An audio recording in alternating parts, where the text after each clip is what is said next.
ಅಂದುಕೊಂಡ ಹಾಗೆ ನಡೆದರೆ ಲೋಕಸಭಾ ಚುನಾವಣೆಗೊಂದು ವಿಧಾನಸಭಾ ಚುನಾವಣೆಗೊಂದು ಬೇರೆ ಬೇರೆ ಚುನಾವಣೆ ಇರೋದಿಲ್ಲ. ಒಂದೇ ಸಲ ಹೋಗ್ತೀವಿ, ಅಲ್ಲೊಂದು ಓಟ್ ಹಾಕ್ತೀವಿ, ಇಲ್ಲೊಂದು ಓಟ್ ಹಾಕ್ತೀವಿ, ಇದೇ ಮುಂದುವರಿಯುತ್ತೆ. ಅದಾಗಿ 100 ದಿನಗಳ ನಂತರ ಗ್ರಾಮ ಪಂಚಾಯತು, ತಾಲೂಕು ಪಂಚಾಯತು, ಜಿಲ್ಲಾ ಪಂಚಾಯತು ಈ ಚುನಾವಣೆಗಳು ನಡೆಯುತ್ತೆ. ಹಾಗಾಗಿ ಟೈಮ್ ಉಳಿಯುತ್ತೆ, ದುಡ್ಡು ಉಳಿಯುತ್ತೆ ಅಂತ ಒಂದು ಲೆಕ್ಕಾಚಾರ. ಆದರೆ ಅದು ಸಾಧ್ಯನಾ? ಇದರ ಬಗ್ಗೆ ರಮಾನಂದ್ ಕೋವಿಂದ್ ಅವರು ಒಂದು ರಿಪೋರ್ಟ್ ರೆಡಿ ಮಾಡಿದರು. ಆ ಸಂದರ್ಭದಲ್ಲಿ ಒಂದು 62 ಪಕ್ಷಗಳನ್ನು ಅವರು ಮಾತಾಡಿಸಿದರು. 50% 30 ಪಕ್ಷಗಳು ಇನ್ಕ್ಲೂಡಿಂಗ್ BJP ಇದೆಲ್ಲ ಸೇರಿ ಓಕೆ ಅದನ್ನು ಮಾಡೋಣ ಅಂತ ಹೇಳುತ್ತೆ. ಉಳಿದ 30ರಲ್ಲಿ 15 ಪಕ್ಷಗಳು ವಿರೋಧ ವ್ಯಕ್ತಪಡಿಸಿದೆ, ಇದಾಗಲ್ಲ ಅಂತ. ಇನ್ನು 15 ಪಕ್ಷಗಳು ಏನು ಮಾತಾಡಿಲ್ಲ.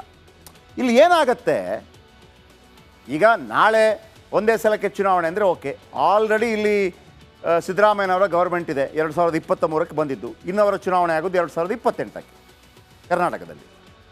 ಲೋಕಸಭಾ ಚುನಾವಣೆ ಆಗಿದ್ದು ಯಾವಾಗ? 2024. ಅದು ಇನ್ನು ನೆಕ್ಸ್ಟ್ ಆಗೋದು ಯಾವಾಗ? 2029. ಆ 1 ವರ್ಷದ ಗ್ಯಾಪನ್ನು ಏನು ಮಾಡೋದು? ಆ 1 ವರ್ಷದ ಗ್ಯಾಪನ್ನು ಏನು ಮಾಡ್ತಾರೆ ಅಂತಂದರೆ 5 ವರ್ಷ ಇದ್ದದನ್ನು 6 ವರ್ಷಕ್ಕೆ ಮಾಡ್ತಾರೆ. ಅಥವಾ ಎಲ್ಲಾದರೂ ಈಗ ಚುನಾವಣೆ ನಡೀತಾ ಇದೆಯಲ್ಲ, ಜಮ್ಮು ಕಾಶ್ಮೀರ ಮತ್ತೊಂದು ಮಗದೊಂದು, ಅದೆಲ್ಲ 1 ವರ್ಷ 5 ವರ್ಷ ಅವಧಿಯನ್ನು 1 ವರ್ಷಕ್ಕೆ ಇಳಿಸ್ತಾರೆ. ತುಂಬ ಕನ್ಫ್ಯೂಸ್ ಆಗಬೇಡಿ, ಈ ರಿಪೋರ್ಟ್ ನೋಡಿ.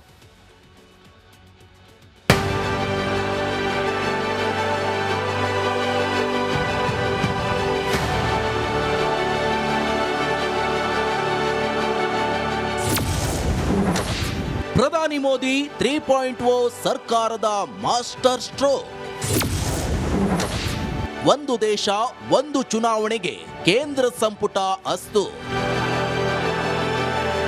ನರೇಂದ್ರ ಮೋದಿ ನೇತೃತ್ವದಲ್ಲಿ ಸರ್ಕಾರ ಅಧಿಕಾರಕ್ಕೇರಿ ಬಳಿಕ ತನ್ನ ಅಜೆಂಡಾದ ಒಂದೊಂದೇ ಕಾನೂನನ್ನ ಜಾರಿ ಮಾಡ್ತಿದೆ.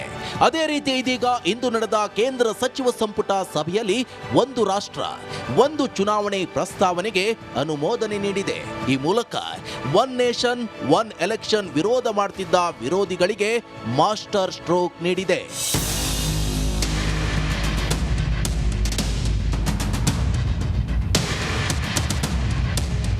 ಮಾಜಿ ರಾಷ್ಟ್ರಪತಿ ರಾಮನಾಥ್ ಕೋವಿಂದ್ ನೇತೃತ್ವದ ಸಮಿತಿಯು ಮಾರ್ಚ್ನಲ್ಲಿ ಒಂದು ರಾಷ್ಟ್ರ ಒಂದು ಚುನಾವಣೆ ಕುರಿತು ವರದಿಯನ್ನ ಸಲ್ಲಿಸಿತ್ತು. ಒಟ್ಟು 62 ರಾಜಕೀಯ ಪಕ್ಷಗಳನ್ನ ಈ ಸಮಿತಿ ಸಂಪರ್ಕಿಸಿತ್ತು. ಈ ಪೈಕಿ 32 ಪಕ್ಷಗಳು ಒಂದು ದೇಶ ಒಂದು ಚುನಾವಣೆಯನ್ನ ಬೆಂಬಲಿಸಿದ್ವು. ಆದರೆ 15 ಪಕ್ಷಗಳು ಇದನ್ನ ವಿರೋಧಿಸಿದ್ವು. ಇನ್ನು 15 ಪಕ್ಷಗಳು ಯಾವುದೇ ಪ್ರತಿಕ್ರಿಯೆ ನೀಡಿರಲಿಲ್ಲ. ಈ ವರದಿಯ ಬಗ್ಗೆ ಬಿಜೆಪಿ ವಾಲೋನೆ ಮಿಲ್ಕೆ ಠಾನ್ ಲಿ बोले यार रोज रोज की पचड़ा खत्म करो, 5 साल में अब एक ही चुनाव होगा. सारे चुनाव कहते हैं एक साथ होंगे, सारे चुनाव एक साथ कराएंगे, 4.5 साल घूमेंगे, ऐश करेंगे पूरी दुनिया में.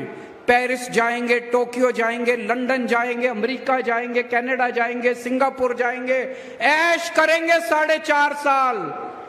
और फिर 4.5 साल बाद आके आपके गैस के सिलेंडर के 200 रुपए कम कर देंगे और कहेंगे वोट दे दो. Valid point. ಈಗ ಲೋಕಸಭಾ ಚುನಾವಣೆ ಟೈಮಲ್ಲಿ ಬರ್ತಾರೆ ರಾಜಕಾರಣಿಗಳು. ಆಗ ನಾವೇನು ಹೇಳ್ತೀವಿ, ರೋಡ್ ಆಗಿಲ್ಲ ಸರ್, ಮಾಡಿ ಇಲ್ಲಾಂದರೆ ಅವರೇ ಪ್ಲ್ಯಾನ್ ಮಾಡ್ಕೋತಾರೆ, ಎಲೆಕ್ಷನ್ ಇದೆಯಪ್ಪ ಬೇಗ ಮಾಡಿಸ್ಬಿಟ್ರಪ್ಪ ಅಂತೇಳಿ ಮಾಡಿಸ್ಬಿಟ್ಟು. ಆ ಟೈಮಲ್ಲಿ ಒಂದು ಕುಕ್ಕರ್ ಬರುತ್ತೆ, ಈ ಟೈಮಲ್ಲಿ ಒಂದು ಕುಕ್ಕರ್ ಬರುತ್ತೆ. ವಿಧಾನಸಭಾ ಚುನಾವಣೆ ಮತ್ತೊಂದು, ಗ್ರಾಮ ಪಂಚಾಯತಿಯಾಗ ಮತ್ತೊಂದು, ತಾಲೂಕು ಪಂಚಾಯತಿಯಾದಾಗ ಇನ್ನೊಂದು ಸಲ ಬರ್ತಾರೆ, ಜಿಲ್ಲಾ ಪಂಚಾಯತಿ ಆದ ಮತ್ತೊಂದು, ನಗರಸಭೆ ಆದಾಗ ಮತ್ತೊಂದು, ಪಟ್ಟಣ ಪಂಚಾಯತಿಯಾಗ ಬಂತು. ಅಷ್ಟು ಸಲ ಬರ್ತಾರಲ್ವಾ, ನಮಗೆ ಸಿಗ್ತಾರಲ್ವಾ ಪ್ರಾಬ್ಲಮ್ ಕ್ಲಿಯರ್ ಮಾಡೋದಕ್ಕೆ. ಇದು ಒಂದು. ಇನ್ನೊಂದು ಕಡೆ ನಿಜವಾಗಿ ನಾವು ನಿಯತ್ತಿನ ಮನುಷ್ಯರಾದರೆ, ದುಡ್ಡು ಗಿಡ್ಡೆ ಏನು ಬೇಡ ರೀ, ನಮ್ಮ ದೇಶ ಇಂಪಾರ್ಟೆಂಟ್, ಸಮಾಜ ಇಂಪಾರ್ಟೆಂಟ್ ಅಂತಂದರೆ ಏಕದೇಶ ಏಕ ಚುನಾವಣೆ ಬೆಸ್ಟ್. ಆದರೆ ನಮ್ಮವರಲ್ಲಿ ನಾವುಗಳು ಕೂಡ ಅಷ್ಟೇ, ಬಿರಿಯಾನಿ 500 ರೂಪಾಯಿ ಕ್ವಾರ್ಟರ್ ಬಾಟ್ಲು, ಹೀಗೆ ನಮ್ಮನ್ನು ನಾವು ಮಾರ್ಕೊಂಡು ನಮ್ಮ ತಪ್ಪನ್ನು ನಾವು ಸರಿ ಮಾಡಿಕೊಳ್ಳೋದಿದ್ದರೆ ಹೇಗೆ? ಆಯಿತು, ಇದೆಲ್ಲ ಚರ್ಚೆಗಳಾಗತ್ತೆ. ಇದು ಹೆಂಗೆ ಸರ್ ಆಗಿದ್ರೆ, ಇವತ್ತು ಅನುಮೋದನೆ ಆಯಿತು, ನಾಳೆ ಲೋಕಸಭೆಯಲ್ಲಿ ಮಂಡನೆ ಆಗ್ಬೋದು, ಲೋಕಸಭೆಯಲ್ಲಿ ಗೆಲ್ಬೋದು, ರಾಜ್ಯಸಭೆಯಲ್ಲಿ ಸ್ವಲ್ಪ ಕಡಿಮೆ ಇದೆ, ಸ್ವಲ್ಪ ದಿನಗಳ ನಂತರ ಗೆಲ್ಬೋದು. ಆಯಿತಾ, ಆಗೋಗ್ಬಿಡುತ್ತಾ? ರಾಷ್ಟ್ರಪತಿ ಅಂಕಿತ ಹಾಕಿದ್ರೆ ಆಯಿತಾ? ನೋ, ಹಂಗಾಗಲ್ಲ. ಒನ್ ನೇಷನ್ ಒನ್ ಎಲೆಕ್ಷನ್ ಸವಾಲುಗಳಿದೆ. ಒನ್ ನೇಷನ್ ಒನ್ ಎಲೆಕ್ಷನ್ಗಾಗಿ ಹೊಸ ಕಾನೂನು ರೂಪಿಸಬೇಕಾಗತ್ತೆ. ಶಾಸನ ಸಭೆಗಳ ಬಹುಮತಕ್ಕಿಂತ ಜನರ ವಿಶ್ವಾಸ ಗಳಿಸೋದು ಮುಖ್ಯವಾಗುತ್ತೆ. ಪಂಡೆದ್ದಿರುವಂಥ ವಿಪಕ್ಷಗಳನ್ನು ಒಟ್ಟಿಗೆ ಕರೆದೊಯ್ಯೋದು ದೊಡ್ಡ ಸವಾಲಾಗತ್ತೆ. ಆಮೇಲೆ 272 ಇದ್ದರೆ ಅಧಿಕಾರಕ್ಕೆ ಬರ್ತೀವಿ 295 ಇದೆ BJPಗೆ. ಹಂಗಲ್ಲ. ಇದು ಪಾಸ್ ಆಗಬೇಕು ಅಂತಂದರೆ 3/2 ಅಂದರೆ 542 ಸದಸ್ಯ ಬಲದ ಲೋಕಸಭೆಯಲ್ಲಿ 362 ಜನ ಓಟ್ ಹಾಕಬೇಕು. ಸಂಸತ್ನ 3/2 ಬಹುಮತ ಬೇಕು. ನಿಮ್ಗೆ ಗೊತ್ತಿರಬಹುದು, ನರೇಂದ್ರ ಮೋದಿ ಪದೇ ಹೇಳ್ತಾರೆ ಇಸ್ ಬಾರ್ 400 ಪಾರ್. ನಾಳೆ ಫಾರ್ ಎಕ್ಸಾಂಪಲ್ ಕೇಳಿದ್ದು ಇವ್ರದ್ದೊಂದು BJP ದೊಡ್ಡ ಒಂದು ಎಜೆಂಡಾ ಇದೆಯಲ್ಲ, ಏನೋ ಹಿಂದೂ ರಾಷ್ಟ್ರ ಮಾಡ್ತೀವಿ 363 ಬೇಕಾಗುತ್ತೆ. ಆಯಿತಾ? ಅಂದರೆ ಲೋಕಸಭೆಯಲ್ಲಿ 67% ಸದಸ್ಯರ ಬೆಂಬಲ ಬೇಕು, 51% ಅಲ್ಲ. ಅಧಿಕಾರಕ್ಕೆ ಬರಲಿಕ್ಕೆ ಎಷ್ಟು? 51% ಸಾಕು. 542 ಅರ್ಧಷ್ಟು, ಇನ್ನು 272 ಬಂದರೆ ನಿಮಗೆ. ಕರ್ನಾಟಕದಲ್ಲಿ 224, ಅರ್ಧ ಎಷ್ಟು? 112, 113 ಬಂದರೆ ನಿಮಗೆ. ಹಂಗಾಗಲ್ಲ. 3/2 ಅಂದರೆ 362 ಜನ ಓಟ್ ಹಾಕಬೇಕು. ಎಷ್ಟಿದೆ? ಮೋದಿ ನೇತೃತ್ವದ NDA ಸಂಖ್ಯಾಬಲ 61%. 61%. ಬೇಕಿರೋದೆಷ್ಟು? 6%, 5%. ಉಳಿದ 5% ಸಂಖ್ಯಾಬಲವನ್ನು BJP ಗಿಟ್ಟಿಸ್ಕೊಳ್ಳುತ್ತೆ. ಏನು ಪ್ರಾಬ್ಲಮ್ ಇಲ್ಲ, ಇದೇನು ದೊಡ್ಡ ಏನು ಸಂಕಷ್ಟ ತರುವಂಥದ್ದೇನಲ್ಲ. ಜನ ಅಲ್ಲಿರೋರು ಕೊಡ್ತಾರೆ. ಮೋದಿಗೆ ಲೋಕಸಭೆಯ ಸಂಖ್ಯಾಬಲ ಸಮಸ್ಯೆ ಅಲ್ಲವೇ ಅಲ್ಲ. ರಾಜ್ಯಸಭೆಯಲ್ಲೂ 62% ಬಹುಮತ ಬೇಕಿದೆ. ಅಂದರೆ 156 ಬರಬೇಕು. ಅಲ್ಲಿ 113 ಇದೆ. ಎಲ್ಲಿ? ರಾಜ್ಯಸಭೆಯಲ್ಲಿ. ಅಲ್ಲಿ 156 ಬರಬೇಕಾಗುತ್ತೆ. 250ರಲ್ಲಿ. ಲೋಕಸಭೆಯಲ್ಲಿ 295 ಇದೆ BJPಗೆ, 362 ಬರಬೇಕು. ಬರೋದೇನು ಕಷ್ಟ ಅಲ್ಲ, ಮಾಡ್ಕೋತಾರೆ ಅವರು. ರಾಜ್ಯಸಭೆಯಲ್ಲಿ ಸ್ವಲ್ಪ ಕಷ್ಟ ಇದೆ ಅಂತ ಹೇಳಲಾಗ್ತಾ ಇದೆ. ರಾಜ್ಯಸಭೆಯಲ್ಲಿ NDA ಸಂಖ್ಯಾಬಲ ಕೇವಲ 38 ಇದೆ.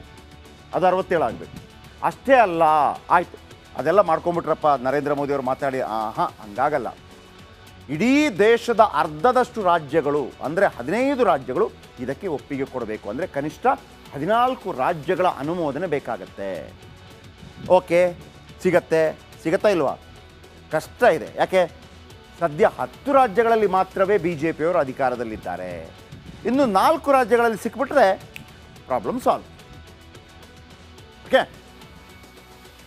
ಇವು ಅಂದುಕೊಂಡ ಹಾಗೆ ನಡೆದರೆ ಲೋಕಸಭಾ ಚುನಾವಣೆಗೊಂದು, ವಿಧಾನಸಭಾ ಚುನಾವಣೆಗೊಂದು ಬೇರೆ ಚುನಾವಣೆ ಇರೋದಿಲ್ಲ. ಒಂದೇ ಸಲ ಹೋಗ್ತೀವಿ, ಅಲ್ಲೊಂದು ಓಟ್ ಹಾಕ್ತೀವಿ, ಇಲ್ಲೊಂದು ಓಟ್ ಹಾಕ್ತೀವಿ. ಇದೇ ಮುಂದುವರಿಯುತ್ತೆ. ಅದಾಗಿ 100 ದಿನಗಳ ನಂತರ ಗ್ರಾಮ ಪಂಚಾಯತು, ತಾಲೂಕು ಪಂಚಾಯತು, ಜಿಲ್ಲಾ ಪಂಚಾಯತು ಈ ಚುನಾವಣೆಗಳು ನಡೆಯುತ್ತೆ. ಹಾಗಾಗಿ ಟೈಮ್ ಉಳಿಯುತ್ತೆ, ದುಡ್ಡು ಉಳಿಯುತ್ತೆ ಅಂತ ಒಂದು ಲೆಕ್ಕಾಚಾರ. ಆದರೆ ಅದು ಸಾಧ್ಯನಾ?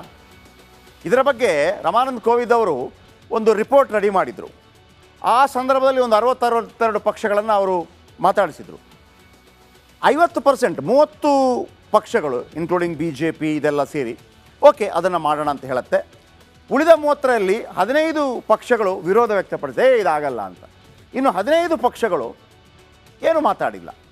ಇಲ್ಲಿ ಏನಾಗತ್ತೆ, ಈಗ ನಾಳೆ ಒಂದೇ ಸಲಕ್ಕೆ ಚುನಾವಣೆ ಅಂದರೆ ಓಕೆ, ಆಲ್ರೆಡಿ ಇಲ್ಲಿ ಸಿದ್ದರಾಮಯ್ಯನವರ ಗೌರ್ಮೆಂಟ್ ಇದೆ, 2023ಕ್ಕೆ ಬಂದಿದ್ದು. ಇನ್ನವರ ಚುನಾವಣೆ ಆಗೋದು 2028ಕ್ಕೆ ಕರ್ನಾಟಕದಲ್ಲಿ. ಲೋಕಸಭಾ ಚುನಾವಣೆ ಆಗಿದ್ದು ಯಾವಾಗ? 2024. ಅದು ಇನ್ನು ನೆಕ್ಸ್ಟ್ ಆಗೋದು ಯಾವಾಗ? 2029. ಆ 1 ವರ್ಷದ ಗ್ಯಾಪನ್ನು ಏನು ಮಾಡೋದು? ಆ 1 ವರ್ಷದ ಗ್ಯಾಪನ್ನು ಏನು ಮಾಡ್ತಾರೆ ಅಂತಂದರೆ 5 ವರ್ಷ ಇದ್ದದನ್ನು 6 ವರ್ಷಕ್ಕೆ ಮಾಡ್ತಾರೆ. ಅಥವಾ ಎಲ್ಲಾದರೂ ಈಗ ಚುನಾವಣೆ ನಡೀತಾ ಇದೆಯಲ್ಲ, ಜಮ್ಮು ಕಾಶ್ಮೀರ ಮತ್ತೊಂದು ಮಗದೊಂದು, ಅದೆಲ್ಲ 1 ವರ್ಷ 5 ವರ್ಷ ಅವಧಿಯನ್ನು 1 ವರ್ಷಕ್ಕೆ ಇಳಿಸ್ತಾರೆ. ತುಂಬ ಕನ್ಫ್ಯೂಸ್ ಆಗಬೇಡಿ, ಈ ರಿಪೋರ್ಟ್ ನೋಡಿ.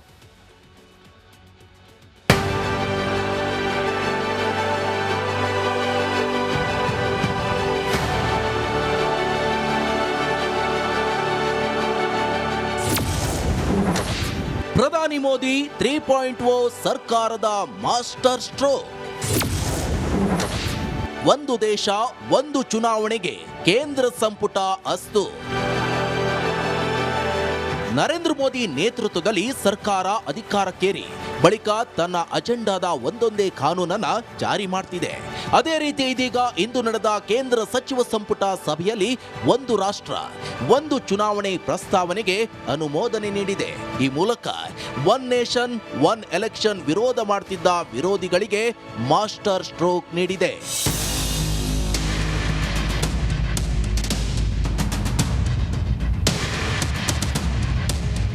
ಮಾಜಿ ರಾಷ್ಟ್ರಪತಿ ರಾಮನಾಥ್ ಕೋವಿಂದ್ ನೇತೃತ್ವದ ಸಮಿತಿಯು ಮಾರ್ಚ್ನಲ್ಲಿ ಒಂದು ರಾಷ್ಟ್ರ ಒಂದು ಚುನಾವಣೆ ಕುರಿತು ವರದಿಯನ್ನ ಸಲ್ಲಿಸಿತ್ತು.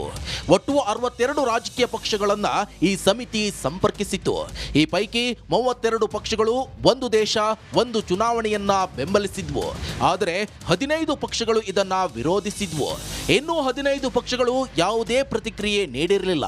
ಈ ವರದಿಯ ಬಗ್ಗೆ